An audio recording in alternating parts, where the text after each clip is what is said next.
how you see Indore as a market for the education, because in presently if I talk about Indore become an educational hub kind of a thing, but educational hub when you call about, then it is about 11th के बाद वाला position जब लोग कुछ एक particular studies के लिए focus करते हैं, but as an educational hub जहाँ पे आप एक इनिशियल स्टेज की एजुकेशन को डील करते हैं, वहाँ where the building of base is very very important, that बच्चा क्या सोचते हैं या उसका फ्लरिशमेंट कैसे होगा, आइडियाज़ क्या होगा.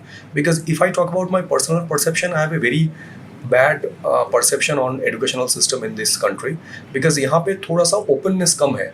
We are still chasing grades और numbers, so we are creating educated labours more और less.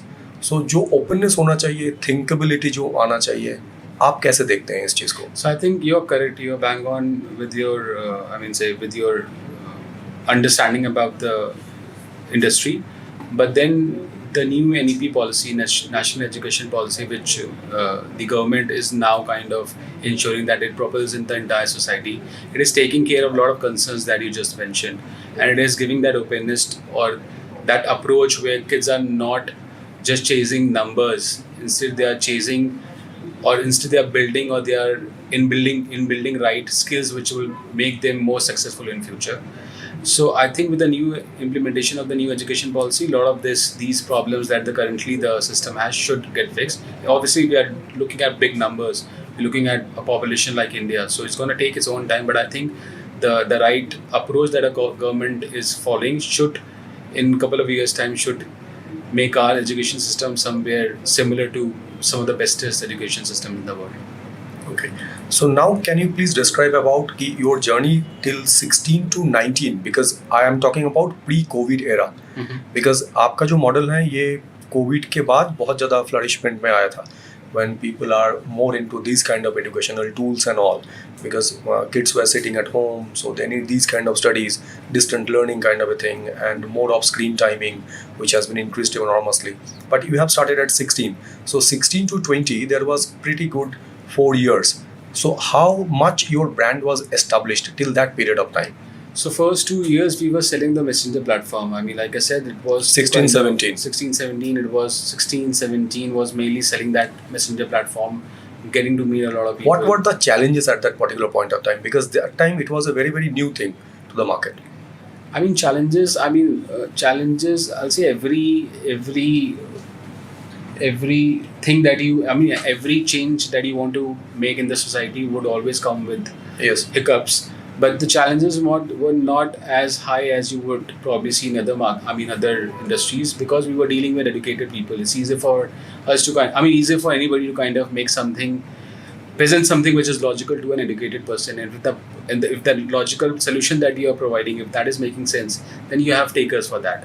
So and then it was a free model. I mean, we were giving it away for completely free, so there was no money element involved in it. Okay. And it was only doing good to them. So the friction was less, which is why it got adapted faster. But how, if it was free, then what was the revenue cycle? I mean, like I said, it was only to get in the market and understand. See, we did not had an understanding. That was an initial and promotional kind of. No, it was more about getting to know, more about getting to know the bigger problem. Acceptability, more than acceptability, getting to know and interact with the right stakeholders, because we had to figure out a problem. The problem is going to come out. The understanding for you that you are on the right track or in the right way?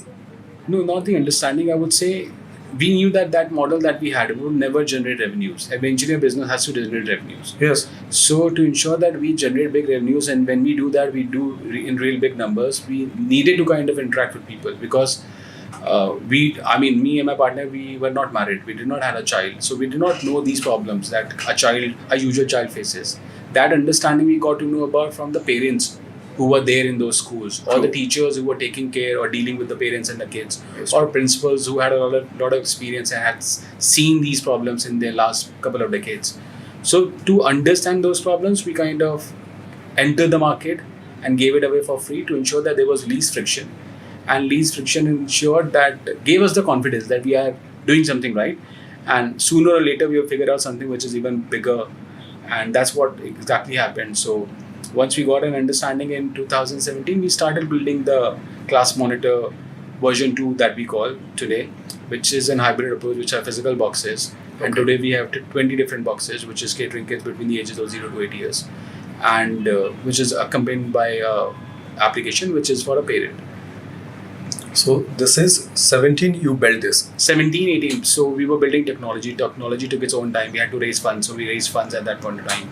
And then the content team, because whatever boxes you see, there's a lot of content that has gone into it.